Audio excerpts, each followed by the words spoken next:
Hello everyone, आज के session में हम शुरू करेंगे क्लास 11th का चैप्टर नंबर 2। क्या नाम है इसका? Biological classification. अब इस चैप्टर को स्टार्ट करने से पहले हम ये देखेंगे कि बायोलॉजिकल क्लासिफिकेशन का मतलब क्या होता है।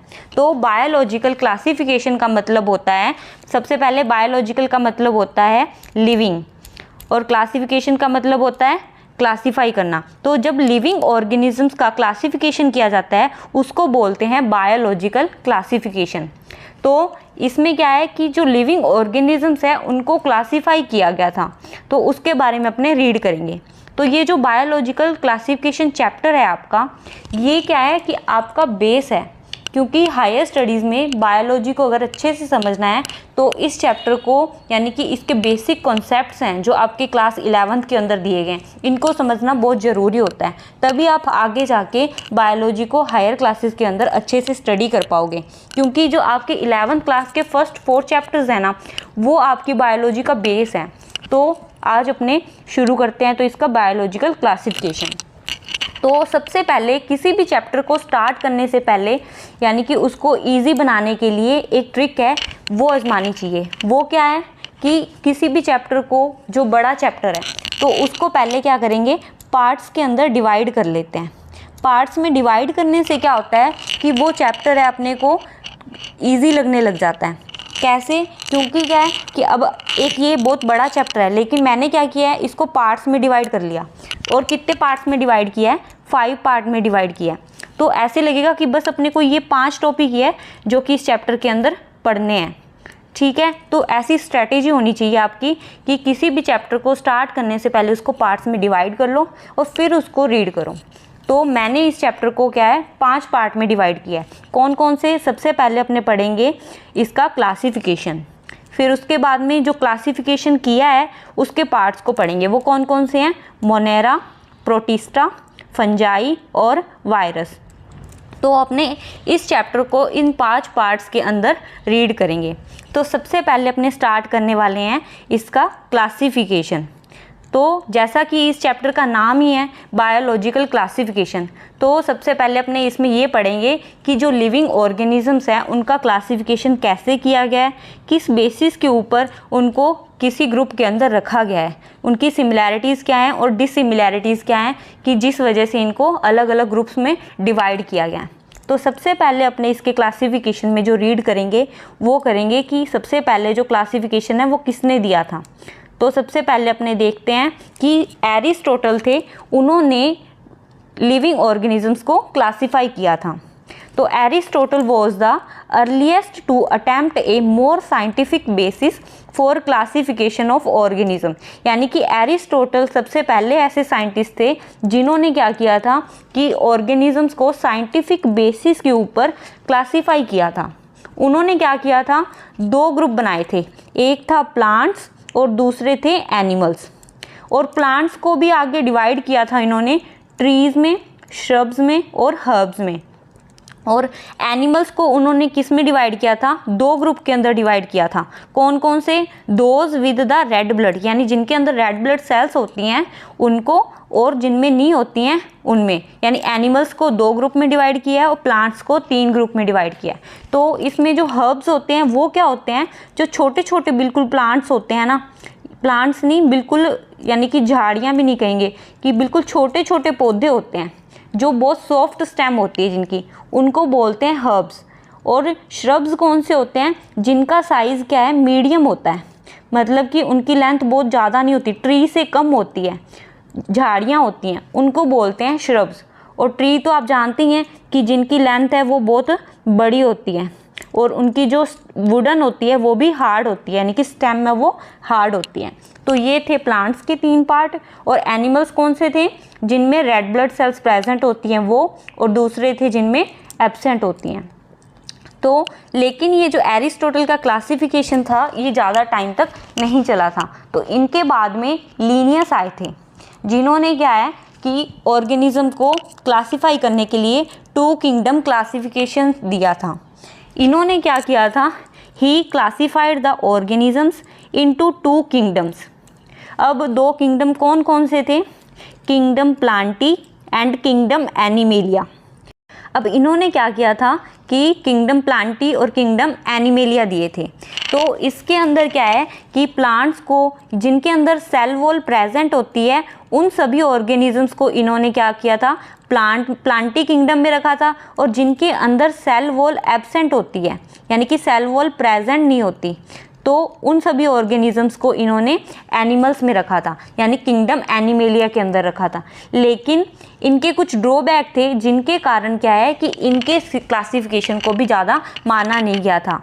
ठीक है, तो इनके ड्रॉबैक क्या थे अब अपने उसके बारे में रीड करेंगे।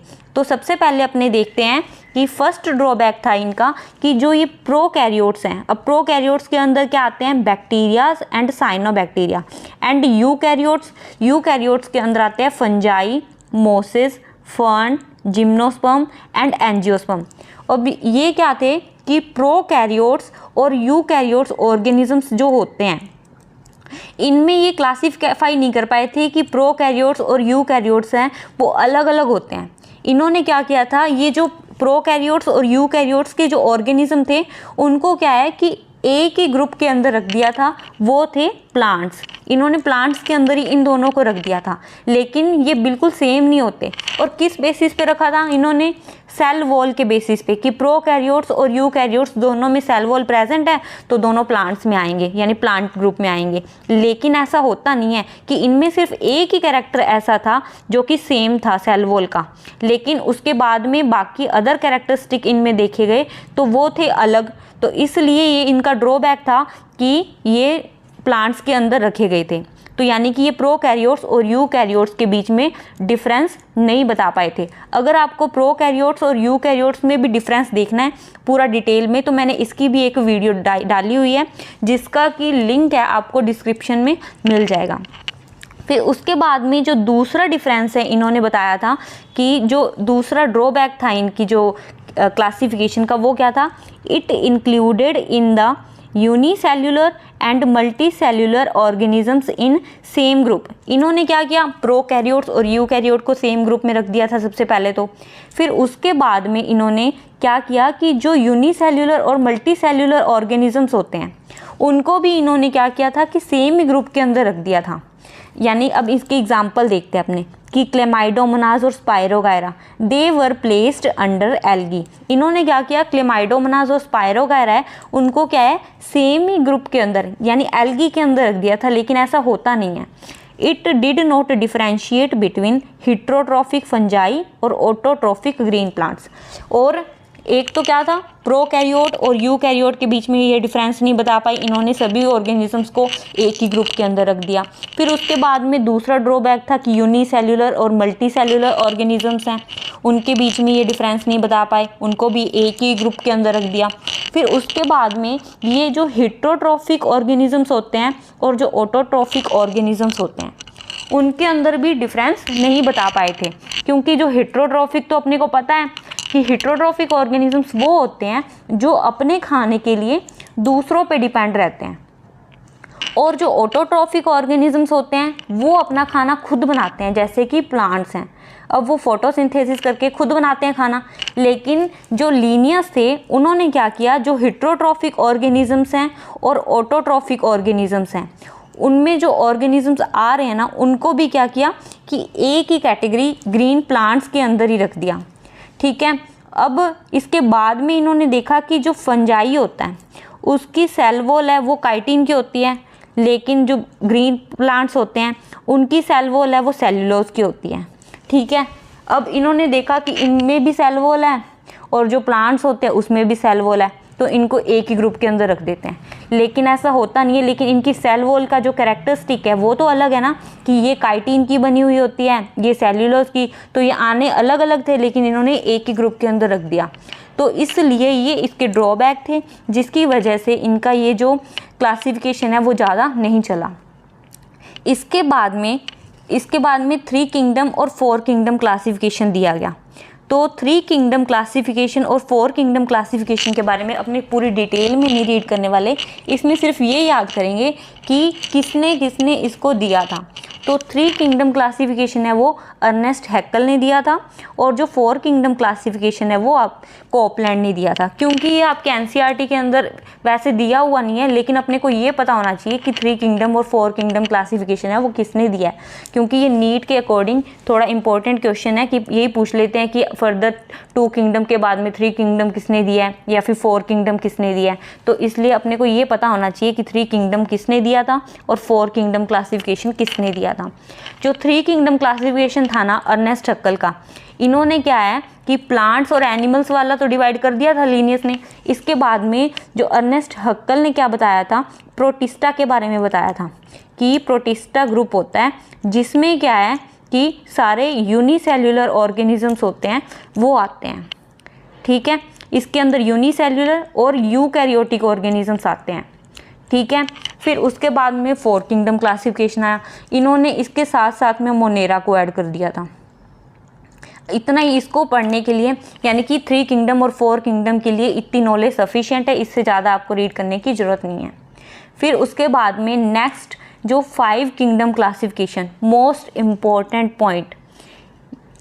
ठीक है, इसको तो आप 5 स्टार भी लगा सकते हो कि ये जो है एग्ज़ाम में मोस्टली पूछा जाता है कि 5 किंगडम क्लासिफिकेशन किसने दिया है और कब दिया था। ये कम्प्लीटली एनसीईआरटी बेस्ड लाइन है ये आपकी कि it is proposed by R.H. वाइटेकर इन 1969, यानी 5 किंगडम क्लासिफिकेशन है आपका वो R.H. वाइटेकर ने 1969 के अंदर दिया था।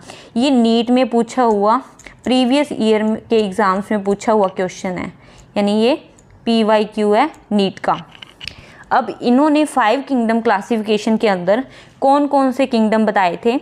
सबसे पहले बताया था मोनेरा, दूसरा प्रोटिस्टा, तीसरा इन्होंने फंजाई बताया था, फिर प्लांटी और एनिमेलिया। इन्होंने 5 किंगडम बताए। कौन कौन से हैं? मोनेरा, प्रोटिस्टा, फंजाई, प्लांटी और एनिमेलिया।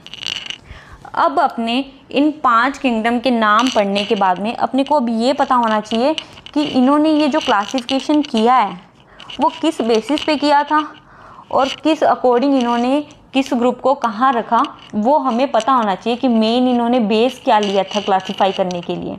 तो सबसे पहले इन्होंने जो क्लासीफाई करने के लिए जो मेन बेस था इनका वो था सेल स्ट्रक्चर, यानी कि जो ऑर्गेनिजम्स होते हैं उनकी सेल स्ट्रक्चर कैसी होती है उसके बेसिस के ऊपर इन्होंने ऑर्गेनिजम्स को क्लासीफाई किया।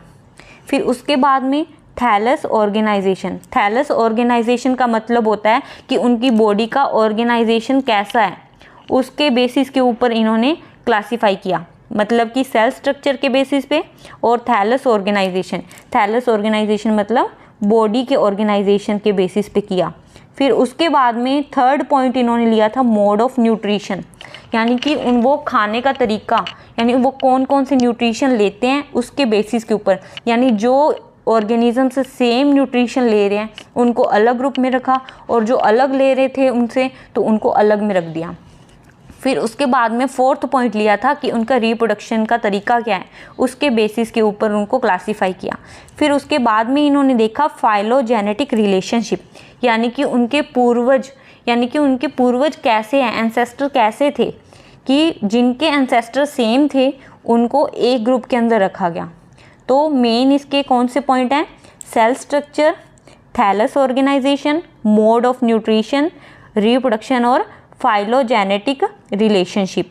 ये इसके मेन 5 पॉइंट हैं जिसके बेसिस पे इन्होंने क्या किया था, लिविंग ऑर्गेनिजम्स को क्लासीफाई किया था। और ये क्या है, नीट में पूछा हुआ PYQ है, यानी कि नीट में एज इट इज़ ये पूछा गया था कि किस बेसिस के ऊपर इसको क्लासीफाई किया गया था, R.H. वाइटेकर ने किस बेसिस के ऊपर क्लासीफाई किया था। तो इसको भी आप 5 स्टार लगा सकते हो। ये थे आपके 5 क्लासिफिकेशन। अब इसके बाद में NCERT के अंदर दी हुई मेन टेबल है ये, ठीक है। इसके अंदर क्या है कि इन 5 क्लासिफिकेशन को, यानी कि जो 5 किंगडम इन्होंने बताए हैं उसको बताया गया है कि उनके अंदर डिफरेंस क्या है, किस किस बेसिस पे इनका जो डिफरेंशिएशन या क्लासिफिकेशन है वो किया गया है, उनके कैरेक्टरिस्टिक बताए हैं। तो अब अपनी इस टेबल को रीड करेंगे। तो सबसे पहले अपने इनके कैरेक्टर्स में अपनों ने जैसे पढ़ा था कि इनकी सेल की टाइप देखी कि सेल टाइप कैसी थी। तो इसमें क्या है कि सबसे पहले मोनेरा, पहले 5 किंगडम कौन कौन से हैं? मोनेरा, प्रोटिस्टा, फंजाई, प्लांटी और एनिमेलिया, ये 5 किंगडम थे, जिसमें सबसे पहले अपने देख रहे हैं सेल टाइप कि इसकी सेल टाइप कैसी है। तो सेल टाइप के अंदर सिर्फ मोनेरा ऐसे थे जिनके अंदर क्या है, प्रोकैरियोटिक ऑर्गेनिजम्स प्रेजेंट होते हैं। बाकी सभी ऑर्गेनिजम्स हैं जो बाकी किंगडम हैं उनके अंदर यूकैरियोटिक सेल टाइप होती है, यानी बाकी सभी ऑर्गेनिजम्स यूकैरियोटिक होते हैं, लेकिन जो मोनेरा होता है वो सिर्फ प्रोकैरियोटिक होता है। ठीक है, उसके बाद में अपने देखते हैं कि इनकी सेल वॉल कैसी है, यानी सेल वॉल के बेसिस पे इनका क्लासिफिकेशन क्या है। तो मोनेरा के अंदर आते हैं, उनकी सेल वॉल कैसी होती है? नॉन सेल्यूलर, यानी कि पॉलीसैकेराइड और अमीनो एसिड की बनी हुई होती है इनकी। पॉलीसैकेराइड मतलब हो गया कार्बोहाइड्रेट और अमीनो एसिड का मतलब हो गया प्रोटीन, यानी कि जो मोनेरा की सेल वॉल होती है वो कैसी बनी होती है? कार्बोहाइड्रेट की बनी होती है और प्रोटीन की बनी हुई होती है।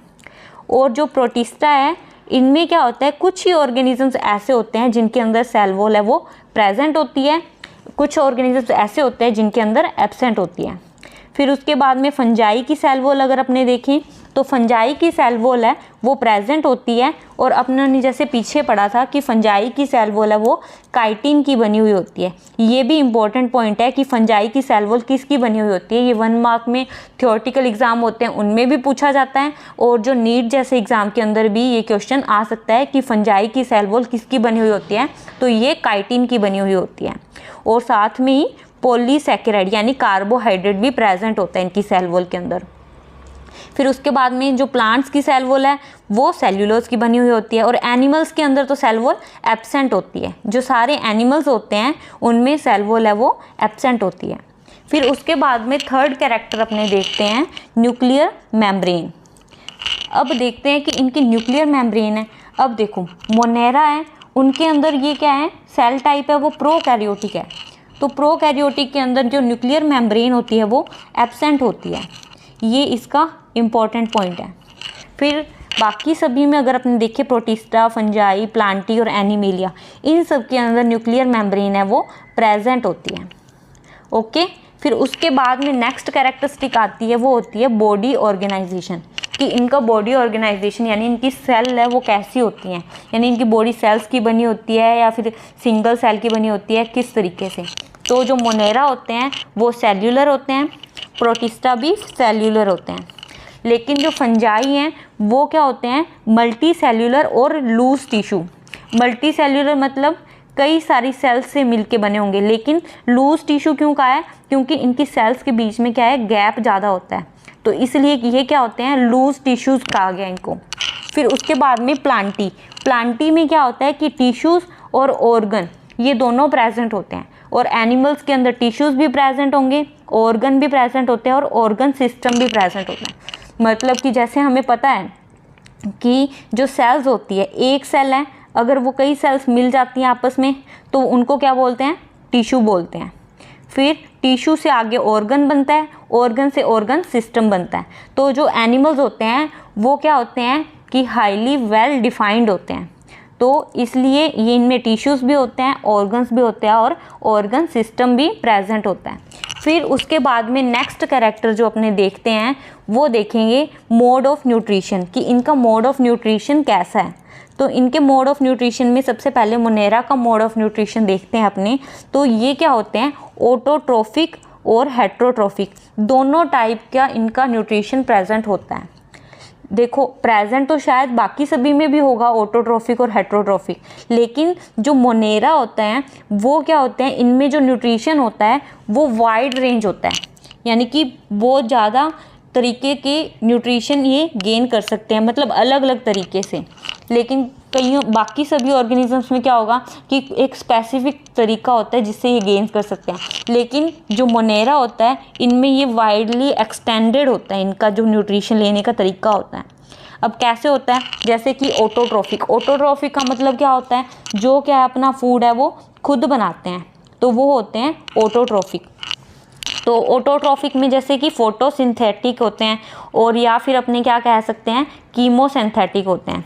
तो फोटोसिंथेटिक मतलब कि जो कि अपना खाना है वो फोटोसिंथेसिस करके खुद बनाते हैं, ठीक है। उसके बाद में कीमोसिंथेटिक, कीमो मतलब समझ में आ रहा है कि केमिकल यानी केमिस्ट्री, जैसे कि केमिस्ट्री अपने लेते हैं तो केमिस्ट्री में हो गया तो केमिकल्स यूज़ होते हैं ना, तो कीमोसिंथेसिस यानी केमिकल्स का यूज़ करके केमिकल रिएक्शंस के थ्रू ये क्या करते हैं अपना खाना बनाते हैं।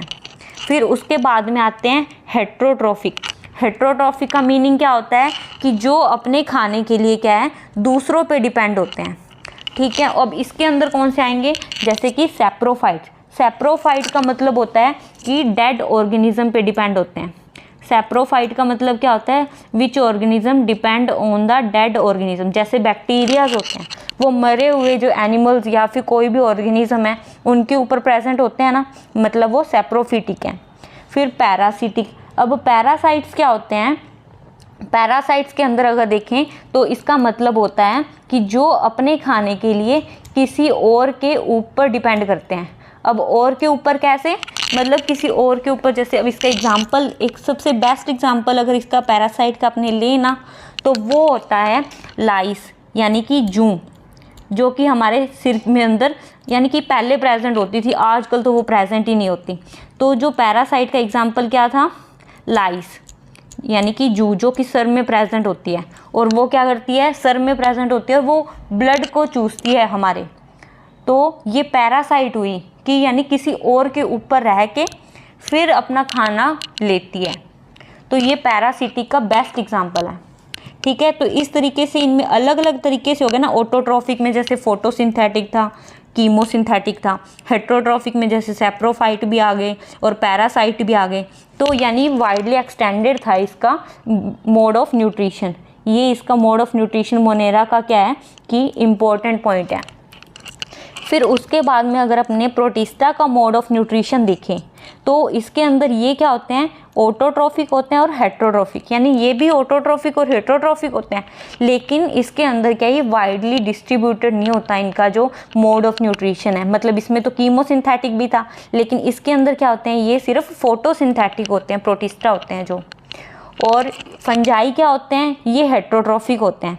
मतलब कैसे, ये सैप्रोफाइटिक होंगे और पैरासिटिक भी होंगे। फिर उसके बाद में जो प्लांट्स हैं, प्लांट्स के बारे में तो हम सभी को पता है कि ये फोटोसिंथेसिस करके खाना बनाते हैं, तो ये क्या होंगे, ऑटोट्रॉफिक होंगे। फिर उसके बाद में अगर हम नेक्स्ट पॉइंट एनिमल्स के बारे में देखें तो एनिमल्स में जैसे कि हम ह्यूमंस भी आ जाते हैं, ठीक है। तो ये क्या होंगे, हेट्रोट्रॉफिक होते हैं। मतलब कि ये अपना खाना खुद नहीं, ये दूसरों पे डिपेंड करते हैं। मतलब कोई ना कोई चीज़ इनको चाहिए खाना बनाने के लिए, तो वो दूसरों से ही मिलती है हमेशा, ठीक है। तो इसके अंदर क्या आ जाएंगे, होलोजोइक आ जाएंगे और सैप्रोफाइट आ जाएंगे। होलोजोइक मतलब कि सभी से अपना खाना ले सकते हैं ये, और सैप्रोफाइटिक कौन से होते हैं, जो कि डेड ऑर्गेनिज्म से ही खाना लेते हैं, ठीक है। तो ये था इसका मोड ऑफ न्यूट्रिशन, जिसमें क्या है, मोनेरा का मोड ऑफ न्यूट्रिशन है वो अच्छे से याद रखना क्योंकि ये बहुत इंपॉर्टेंट है, ठीक है। अगर आप चाहो तो इसका स्क्रीनशॉट भी ले सकते हो, और या फिर इसके अगर नोट्स भी अगर आपको चाहिए तो हमारा एक टेलीग्राम चैनल बना हुआ है जिसका लिंक है वो हमारे चैनल के डिस्क्रिप्शन के अंदर दिया हुआ है, तो आप वहाँ से इसके नोट्स भी ले सकते हो फ्री ऑफ कॉस्ट में।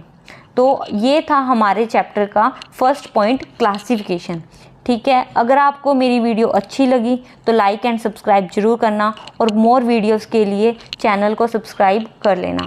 Thank you.